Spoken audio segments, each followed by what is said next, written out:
দেখো, ইচ্ছা করলে ভালো স্টুডেন্ট হওয়া যায় না, ইচ্ছা করলে ট্যালেন্ট হওয়া যায় না।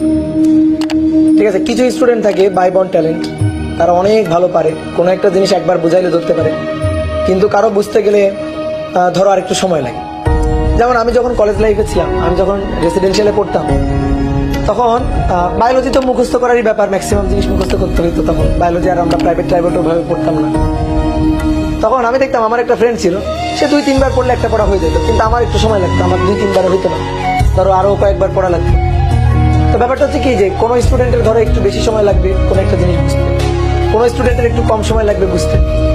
তো এই কারণে যে ট্যালেন্ট, কিন্তু এটা মনে করো তুমি ইচ্ছা করলে ট্যালেন্ট দিতে পারবে, ঠিক আছে, ইচ্ছা করলেই তুমি খুব ট্যালেন্ট এটা হইতে পারবে না, এটা সম্ভব। কিন্তু ইচ্ছা করলে ধৈর্যশীল, ইচ্ছা করলে ধৈর্যশীল, ইচ্ছা করলে ট্যালেন্ট হওয়া যায় না, বাট ইচ্ছা করলে ধৈর্যশীল। ইচ্ছা করলে হয়তো মনে করো যে তুমি পরীক্ষার খাতায় খুব ভালো নম্বর পাবা না, ইচ্ছা করলে ধরো তো তুমি বইটা চান্স পাবা না। এই ক্ষেত্রে ভাগ্য বা হচ্ছে পরিশ্রম, এটা অনেক কিছু ম্যাটার করে। কিন্তু ইচ্ছা করলে ধৈর্যশীল হয়, ইচ্ছা করলে ভালো হওয়া যায়, বুঝতে পারছো? এই জিনিসগুলো কিন্তু ইচ্ছা করলে হয়। তো তোমরা একটু ধৈর্যশীল হও, বুঝতে পারছো? তোমরা একটু ধৈর্যশীল হও। তোমরা বসে বসে ক্লাস করতেছো, আমরা দাঁড়ায় দাঁড়ায় ক্লাস নিচ্ছি। আমরা যখন অফলাইনে আমরা ক্লাস নিই, আমরা সকাল 6:30 থেকে ক্লাস নেওয়া শুরু করি। রোজার মধ্যে জাস্ট 1টা থেকে দুপুর 2টা ব্রেক ছিল, সেই ব্রেকটাও থাকে না, কারণ বিকালের ব্যাচগুলো আমরা হচ্ছে সকাল মানে দুপুরের দিকে নিয়ে আসি, সকালের দিকে নিয়ে আসি। আর এমনি অ্যাডমিশন সিজন যখন চলে তখন তো ব্রেকই থাকে।